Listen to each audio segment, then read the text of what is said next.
C'est quoi la vérité? Kagame est un génie ou un démon?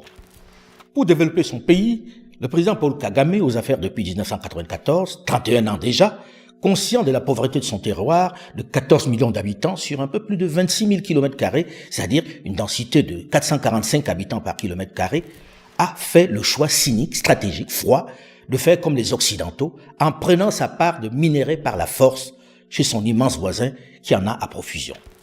En réalité, pour bien comprendre cette situation ubuesque dans l'est de la RDC, qui oppose un géant de la taille de l'Union européenne à un petit pousset dont la superficie n'est même pas celle de la capitale Kinshasa, il faut absolument, j'allais dire comme d'habitude dans ce type de situation, s'appuyer sur l'histoire.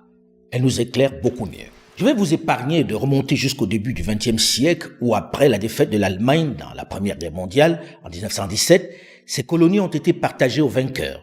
Ainsi, pendant que le Togo et le Cameroun étaient remis à la France et à la Grande-Bretagne, le Rwanda et l'Urundi étaient remis à la Belgique, qui va la fondre d'abord dans le Congo. Remonter jusque dans ces périodes serait beaucoup trop long.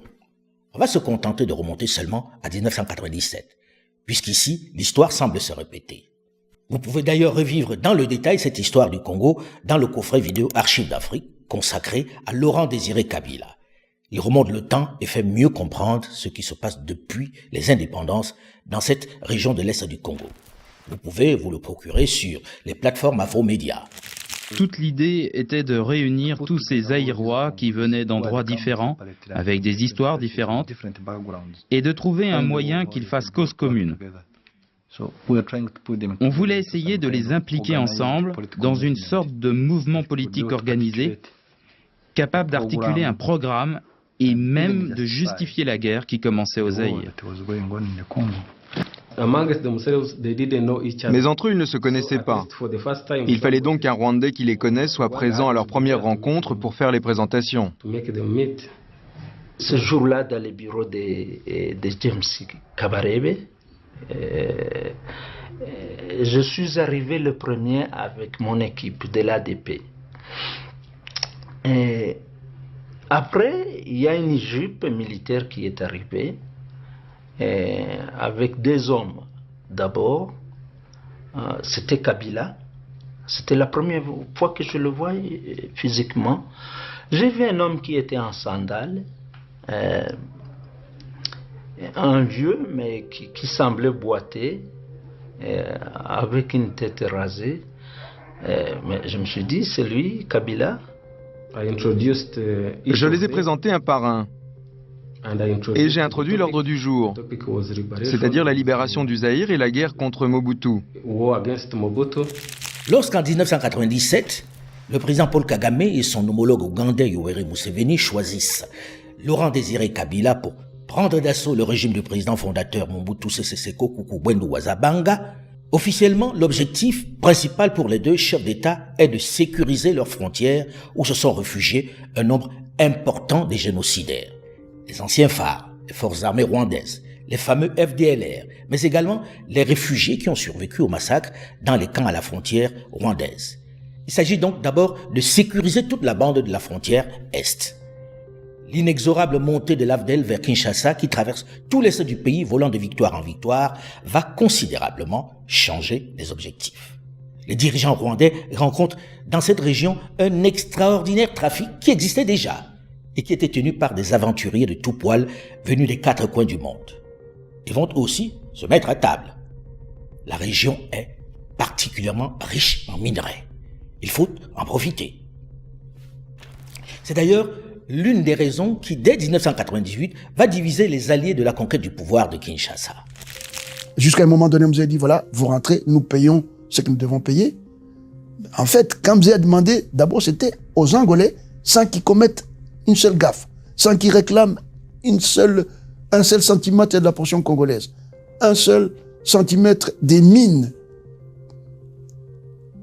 Les Angolais sont partis. Et c'était des enfants congolais, des tigres nationalisés congolais. Ils sont partis. Il n'y a qu'une partie qui est restée. Mais les Rwandais continuent à tuer.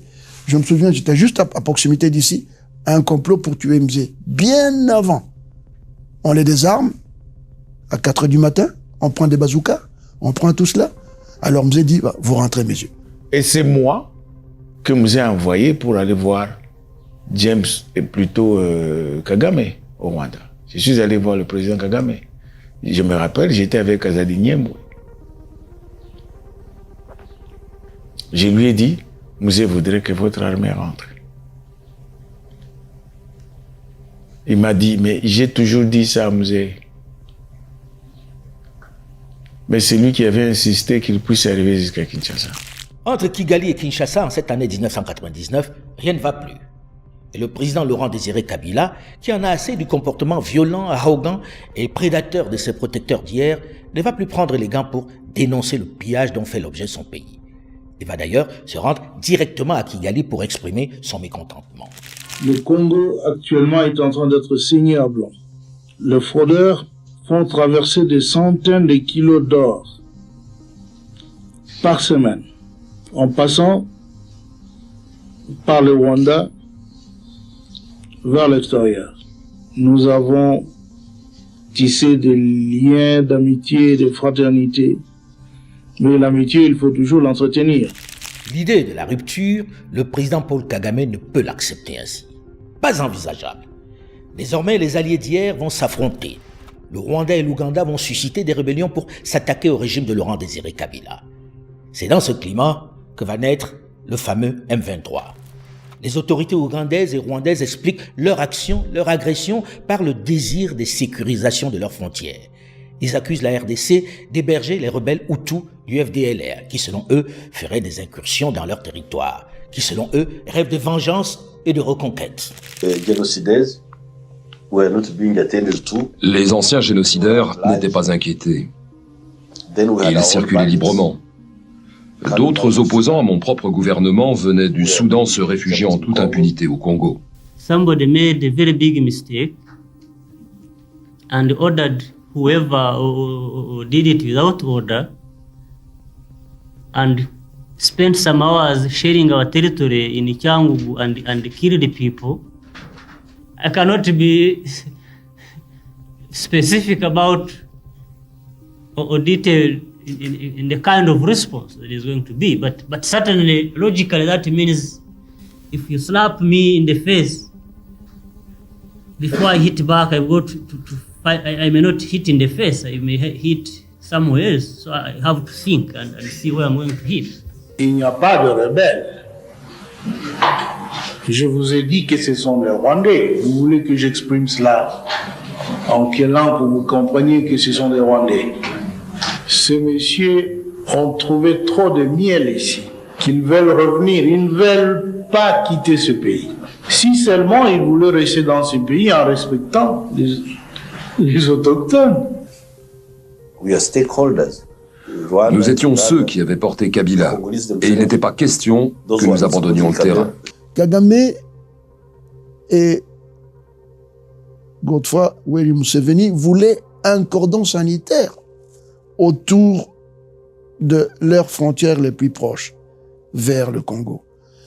Avec quel but? C'est pas simplement un mur pour endiguer les raz-de-marée des Interamwe qui n'avaient pas le moyen pour entrer au Rwanda. C'était plutôt des richesses naturelles. Nous n'avions pas porté Kabila au pouvoir juste par altruisme, mais parce que nous avions des intérêts dans cette affaire. Ceci a le mérite d'être clair. Ils ne faisaient pas la guerre par altruisme. Ce n'était pas cadeau, comme on dit à Abidjan. En gros, ils vont se payer sur la bête. En entretenant au passage des milices, des groupes militaires qui vont s'installer sur d'importants carrés miniers. Et cela, tout le monde le sait et laisse faire. La communauté internationale détourne le regard. Les États-Unis étaient trop pro-rwandais. Vous parlez contre les Rwandais, les Américains ne vous écouteraient pas. Que ce soit les ONG, que ce soit les politiques, personne ne pouvait vous écouter à l'époque. En réalité, les nations occidentales, dans cette fin de la décennie 90, éprouvent de la gêne à sanctionner le Rwanda. Le sentiment de culpabilité qu'ils éprouvent vis-à-vis de lui les contraint à garder le silence. L'ombre du génocide de 1994 plane sur le drame qui se joue dans ces années-là dans l'est du Zaïre, qui est devenu la RDC. Personne à l'international ne se risque à attaquer Kigali ou Kampala pour cette incursion, cette agression de leurs grands voisins. L'argument de Paul Kagame, qui a réussi à les culpabiliser elle-même. Nous éloignons les FDLR, les génocidaires de nos frontières. On se bat pour qu'ils ne recommencent pas. La sécurisation de nos frontières est vitale. Nous nous protégeons d'un autre génocide. Un argument qui fait mouche, puisque personne n'ose le contrarier. Même lorsque le président Laurent-Désiré Kabila, qui jusque-là refusait de faciliter les enquêtes sur les meurtres et les charniers qui ont accompagné son accession au pouvoir, se met à table et évoque les crimes commis par ses alliés rwandais. Maintenant que le divorce est consommé, les langues se délient. Le débat se concentre sur la capacité du musée à diriger cette alliance un peu envahissante qu'il a installée au pouvoir, sur sa marge de manœuvre pour faire comprendre à ses soutiens qu'il est temps pour eux de lui laisser les commandes. Il faut urgemment trouver une réponse à ces questions. Surtout que de plus en plus, la communauté internationale et les organisations de défense des droits de l'homme accusent le mouvement de libération de centaines de milliers de crimes commis lors de la conquête pendant la marche sur Kinshasa. On commence même à parler de génocide. C'est vraiment une période France. On a perdu beaucoup de membres de la famille. Il y a une ville, un village appelé Mosekera, dans lequel je suis né. Alors, on a exterminé tous ces villages. Tout le monde, on les a exterminés. Les membres de la famille, on les a exterminés. Et je ne reste que moi avec la maman qui est restée seulement. On ne connaissait pas tout ce que les militaires faisaient. On ne connaissait pas tout. Même le musée ne connaissait pas tout. Les Rwandais, sans consulter le musée, en étant ici, en poursuivant ce que vous appelez les interamouins, ils avaient massacré des villages, de communautés de réfugiés entières, et à l'Équateur, et à Kisangani, et à l'Est. Mais le Rwandais, c'est un comportement aberrant. C'est nous qu'on accuse d'assassiner les Tutsis, mais on ne l'a jamais fait. Et que dire de ceux qu'ils ont déportés à Bukavu, les nôtres? Qui connaît où ils sont? Ces gens-là aiment le sang. Il a bien dit, le génocide, ce n'est pas congolais. Ce n'est pas dans notre tradition. Rappelez-vous de comment on enterrait les femmes vivantes. C'était atroce. Mais personne ne voulait comprendre. Personne. C'est documenté. Nous sommes en 1999 et le sentiment est déjà celui-là, celui de ne pas être compris de la communauté internationale lorsqu'il parle. Pourtant, le rapport des Nations Unies va bien documenter ces tueries, ces massacres commis par les forces rwandaises et ougandaises qui ont accompagné Laurent-Désiré Kabila aux affaires. 30 ans plus tard et des dizaines de rébellions suscitées après, nous sommes dans la même situation dans l'Est du Congo. Et ce qui se passe aujourd'hui avec la nouvelle agression est toujours fait sous le même alibi. Le Rwanda, qui entre-temps s'était fâché avec son partenaire ougandais, s'est réconcilié avec lui. Et ils évoquent le même argument. Ils se protègent des FDLR actifs au Congo qui menacent leur sécurité. Les FDLR ne représentent pas une menace très significative. L'autre raison qui est sans doute plus importante, c'est en effet le contrôle de certaines zones et de certaines ressources naturelles via des groupes armés qui servent en fait de sorte de gardiens ou de milices pour contrôler des zones où il y a des échanges commerciaux importants. En réalité, chacun est conscient du fait que l'influence du FDLR, si vraiment elle existe, ne représente pas une menace réelle pour le Rwanda. Ce qui se joue ici est très clairement lié aux richesses minières dont regorge le sous-sol de l'Est de la RDC. Cela ne trompe personne. Le Rwanda est clairement l'un des principaux bénéficiaires de cette importante manne et du chaos ambiant qui règne dans cette région. Un peu abandonné, il faut le reconnaître, par le pouvoir central de Kinshasa, aux Chinois, aux Libanais, aux Indiens et autres aventuriers. Soyons sérieux. Lorsque l'on sait que le Rwanda est classé parmi les producteurs mondiaux d'or, alors qu'on sait qu'il ne possède même pas une mine d'or, on se demande d'où il tire son or. On se demande où il tire également le coltan et le cobalt qu'il vend sur le marché mondial. Ce n'est un secret pour personne. Il vient entièrement de la RDC. L'importance de cette manne pour le Rwanda, qui sait mieux se projeter et mieux anticiper que son grand voisin congolais, est telle qu'il a carrément construit des infrastructures lourdes pour transformer ces minerais. À la manière très méthodique et très pragmatique du président Paul Kagame, le Rwanda s'est doté d'une raffinerie d'or pour 5 millions de dollars, avec une capacité de 6 tonnes par mois. Elle est opérationnelle depuis mars 2019. Le Rwanda a une raffinerie aujourd'hui de coltan, mais le Rwanda n'a pas de coltan dans son sol. Le Rwanda est en train de construire une raffinerie moderne d'or pour toute l'Afrique australe. Écoutez, soyons quand même sérieux. Les minerais pèsent pour beaucoup dans l'économie rwandaise. La géographie du budget du Rwanda est simple. Mais c'est un pays d'une fragilité extrême. 50% du budget provient de l'aide internationale. L'aide internationale qui est essentiellement déversée parce que le régime a réussi à culpabiliser l'opinion mondiale à propos du génocide. Donc, si vous voulez, c'est une sorte, entre guillemets, ce que certains ont appelé, une sorte de rente génocidaire que reçoit le régime de Kigali.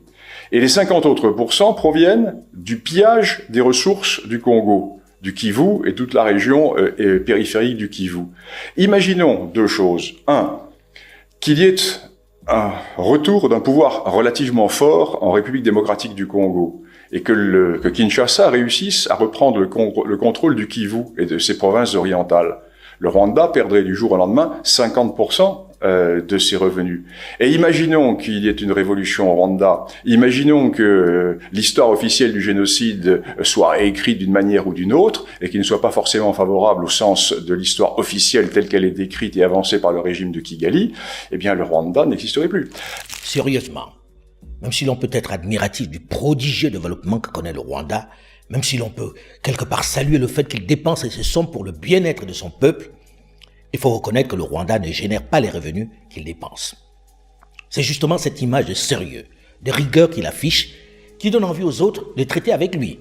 Mais à la vérité, ce qui développe ce pays des montagnes, c'est l'argent des minerais du sang volés en RDC au prix des millions de vies et de déplacés. I invite you, we'll show you where we mine coltan. But what does Rwanda export any other minerals that are smuggled from Eastern DRC? I don't know about that, because that in any case can't be the problem. Et désormais, devant les accusations, le maître de Kigali pointe lui aussi du doigt ceux qui en bénéficient. En gros, le voleur met aussi, sans sourciller en accusation, le wrestler. The people who are benefiting from minerals of Congo more than anybody else are South Africa and these other Europeans who are making noise about it. La grande nouveauté est que le Rwanda est devenu, malgré le fait que l'on sait qu'il vole les minerais chez le voisin congolais, un exportateur très officiel des minerais, déclarant même très soigneusement ses productions sur le marché mondial. Figurez-vous que le Rwanda est devenu, sans en posséder, le premier exportateur mondial de coltan. Pire, l'Union européenne, comme les Américains et autres grandes puissances, ont poussé le vice tellement loin que le vieux continent, pourtant conscient de l'origine douteuse des minéraux, a signé des contrats bien officiels avec le Rwanda pour lui fournir des matériaux rares, dont elle connaît pourtant la provenance. Vous avez dit que selon vos informations, l'accord avec le Rwanda était un accord exemplaire. Je pense qu'on n'a pas les mêmes lectures. Je me permets de vous rappeler le rapport publié en juin dernier, c'est-à-dire il y a 5 mois, par l'Organisation des Nations Unies. Ce rapport dit quoi? Ce rapport dit que tout simplement les troubles dans la région du Kivu sont financés par le Rwanda pour voler des matériaux qui nous revend. C'est-à-dire en clair que, sans le vouloir peut-être, on finance un receleur et un criminel. Alors ma question est très simple. L'accord dit on garantit la traçabilité, mais on garantit rien. La traçabilité, c'est simplement déclaratif. Mais celui qui est là, je vais voler votre montre, et puis je vais la revendre, et je dirai, cette montre, elle est à moi. Eh bien, c'est exactement ce que fait le Rwanda. Il n'y a strictement rien de sérieux. Et donc, je vous demande simplement si vous êtes prêts à modifier cet accord pour garantir enfin une traçabilité, pour faire peut-être que ces troubles en Afrique, qui ont déjà fait des milliers de morts, s'arrêtent. Je vous remercie. Dans la fièvre des minéraux rares nécessaires à la transition énergétique, on s'assied sur toutes ces valeurs et la morale. On traite au besoin avec le pilleur. La Commission européenne, en fait, a été signé cet accord et a encouragé le Rwanda à piller, à intensifier le pillage des richesses congolaises. Quand vous achetez un produit chez un reseller, vous êtes vous-même coupable du vol. Aucun observateur international sérieux n'explique que le soutien du Rwanda aux milices qui ravagent l'est du Congo autrement que par son appétit pour les ressources minières de cette région. Il convient donc que ce Parlement interpelle au plus vite la Commission européenne pour qu'elle s'engage enfin à ne pas alimenter l'un des pires conflits au monde en soutenant le régime de Kigali qui viole et pille le Congo en toute impunité. Hier encore, l'Union européenne a signé un accord avec le Rwanda. Un accord sur quoi? La gestion durable des matières premières, nous y sommes. Le coltan, le cobalt, le nickel, le diamant, le cuivre. Voilà la raison pour laquelle la Belgique n'intervient pas. Business. Il y a aujourd'hui des protocoles d'accord entre l'Union européenne et le Rwanda, le protocole sur les minerais stratégiques signé, des accords favorables à l'Union européenne et le Rwanda. On aide le Rwanda, des accords entre l'armée rwandaise et les institutions européennes. Et pourquoi tant d'hypocrisie? C'est ça la question qui est posée aujourd'hui par les peuples africains et par le peuple congolais. C'est pas du Rwanda que viennent les diamants, c'est pas du Rwanda que vient le cobalt et tout. Tout ça vient de l'Est du Congo. Malgré ces faits, le Rwanda continue de recevoir l'aide internationale et demeure un partenaire de choix pour les puissances mondiales. Tous les partis traditionnels belges ont voté contre pour le maintien de ce partenariat stratégique. Pourquoi? Business. Les minerais, le cobalt, le coltan, le cuivre, les minerais, business, business, business. C'est pour ça que vous ne voulez pas intervenir. Il est nécessaire de mettre fin au pillage des ressources naturelles et au trafic illégal et criminel des minerais de la République démocratique du Congo par le Rwanda en complicité avec des entreprises occidentales et internationales. Ce cri du cœur du prix Nobel, médecin au chevet de toutes ces femmes mutilées, a du mal à être entendu par la communauté internationale dont l'intérêt est surtout de sécuriser les approvisionnements en minéraux pour leur transition énergétique. Elle n'a manifestement pas intérêt à ce que la RDC soit en paix. C'est bon pour le business. On ne peut pas parler de la transition énergétique sans parler du cobalt congolais. On ne peut pas parler des nouvelles technologies, nos smartphones, nos laptops, sans pouvoir parler du coltan tantalum congolais. Il est temps que ces ressources puissent servir l'humanité de manière propre. Le cobalt et le coltan, ce sont des minéraux essentiels pour les multinationales européennes qui servent entre autres pour les smartphones, les batteries, mais qui sont aussi utilisés dans l'industrie de la défense, dans la transition verte, l'aéronautique. Et donc le Kivu contient 60% des réserves mondiales de coltan à lui tout seul. Imaginez-vous l'importance stratégique de cette région. Le Rwanda, à qui on a sorti le carnet d'échecs, à qui on sous-traite les guerres sur le continent au moment où l'Europe y est au plus mal, est chargé de la basse besogne. C'est pourquoi elle accélère l'occupation de cette zone particulièrement riche de l'Est du Congo qui doit lui fournir de la matière à vendre. Imaginez que la mine de Rubaya, dans le territoire du Massissi, dans le Nord Kivu, où nous nous sommes rendus il y a 2 ans, est la mine de coltan la plus productive du monde, avec ses 120 tonnes par mois. Elle est désormais tenue par les forces rwandaises et le M23. Elle fournit du coltan avec en substance secondaire du cassitérite, du wolfram, de l'or et des terres rares. Cette mine rapporte au bas mot $800 000 par mois. On estime que l'essentiel de son financement vient des taxes qu'il prélève sur les minerais, $800 000 environ par mois. Donc ça constitue le cœur financier du M23, plus évidemment d'autres ressources diverses et variées. À Walikale, où nous nous sommes également rendus et désormais aux mains du M23, on trouve de l'or, du nobium, minerai très rare et absolument indispensable dans l'industrie de l'armement de précision, du thorium, du tantal et des terres rares. Voilà des butins de guerre particulièrement juteux que tient désormais le Rwanda sur le sol de la RDC. Il faut sécuriser ces minerais qu'il a plus ou moins déjà gagés au nez et à la barbe du propriétaire. Une source de revenus inestimable. En février 2024, la Commission européenne va signer cet accord sur les matières premières avec le Rwanda. Et à peine 2 mois plus tard, en avril 2024, le M23 occupe la localité de Rubaya, qui représente 15% de la production mondiale de coltan, minerai stratégique. Chaque mois, aujourd'hui, 150 tonnes de coltan passent de là-bas vers le Rwanda, dans les mains, sans doute, de multinationales. Alors beaucoup se demandent comment un petit pays comme le Rwanda, dont la superficie n'est même pas celle de Kinshasa, peut-il ainsi mener la vie dure au Grand Congo démocratique, dont la superficie est supérieure à celle de l'Union européenne. C'est le grand paradoxe. Le Rwanda, ce n'est pas une puissance, ni nucléaire, ni militaire. C'est puisque tout simplement, le Congo se trouve dans un état de faiblesse un chaos organisé depuis 3 décennies. Ce n'est pas qu'une question entre Congo et Rwanda, c'est que le Rwanda reçoit le soutien de l'Occident, des États-Unis, mais aussi de l'Europe.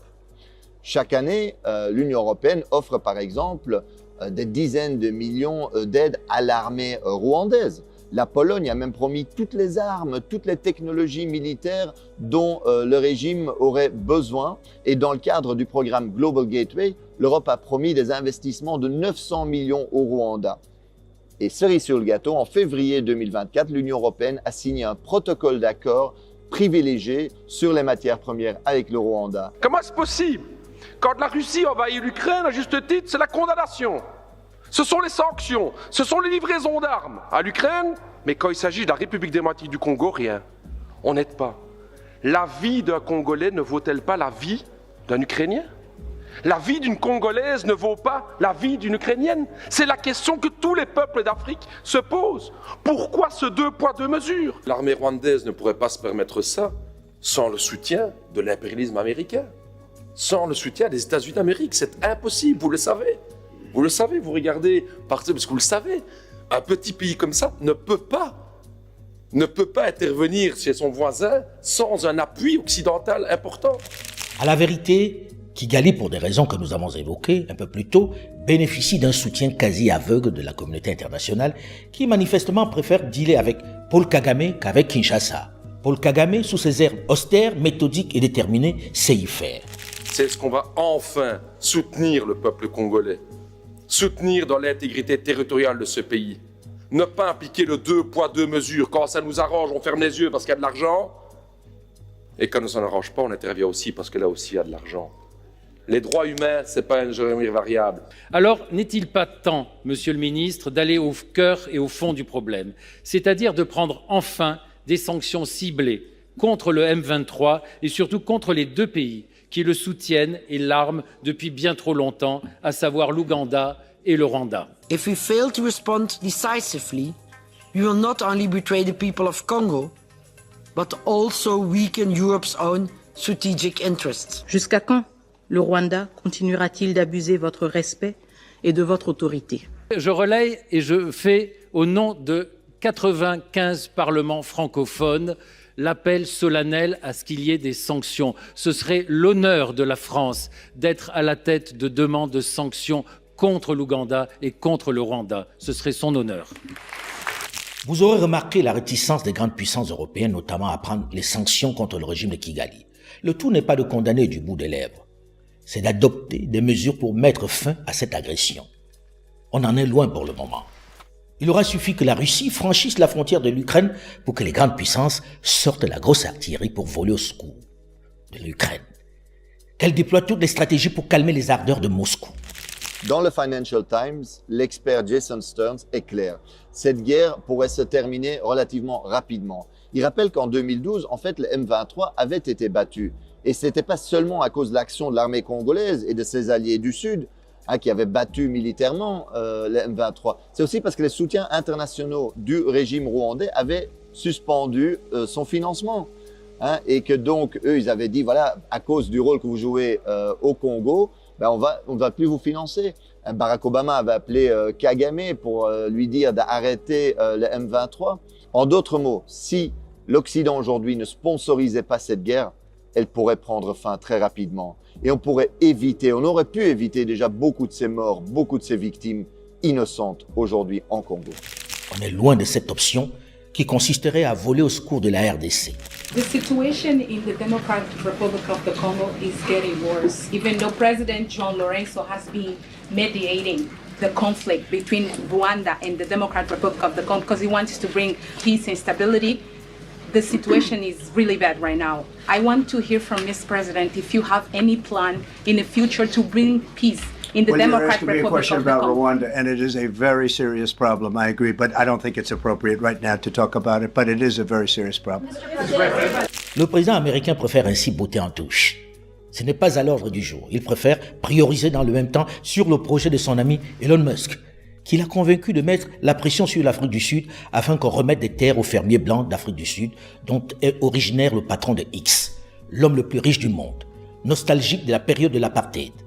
On met aussitôt en toute absurdité l'Afrique du Sud sous sanctions américaines. La question congolaise, pendant ce temps, est superbement ignorée. Ceci illustre l'injustice dont est victime le Congo sur ce coup de ses richesses.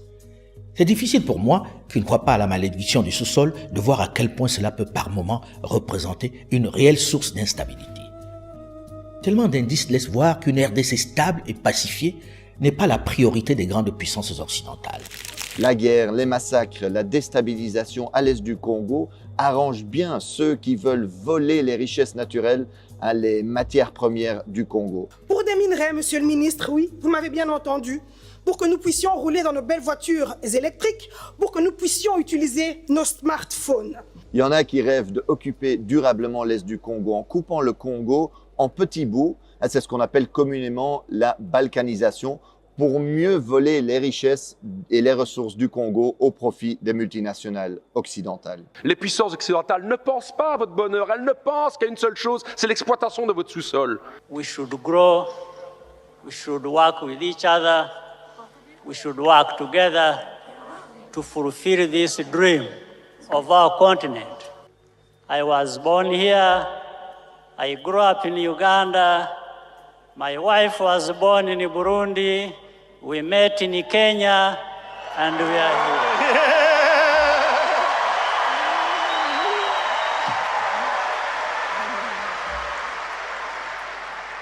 So, Africans, that's who we are. We are brothers, we are sisters. We are each other. I am you, you are me. Mais comment le chantre du panafricanisme, celui qui mettait en place la ZLECAf, la zone de libre-échange économique, qui a supprimé les visas pour les Africains venant au Rwanda, qui a toute occasion dénoncé l'attitude impérialiste de l'Occident, est-il devenu leur serviteur dans cette sous-région? Comment est-il devenu celui qui signe des contrats avec l'Union européenne pour piller son voisin et fragiliser l'Afrique? Comment celui qui a placé le Rwanda sur la carte du monde est-il devenu le porte-flingue des Européens, menant des guerres pour eux par procuration sur son continent? En Centrafrique, où il tient en respect le président Touadéra, et au Mozambique, où il combat à grands frais les islamistes pour le compte des Occidentaux. Ceci nous interroge sérieusement. Comment croire en sa sincérité désormais? Mais une chose est certaine, il a signé un contrat pour vendre des minerais qu'il ne possède pas. Ce qui signifie qu'il va fatalement les piller chez son voisin.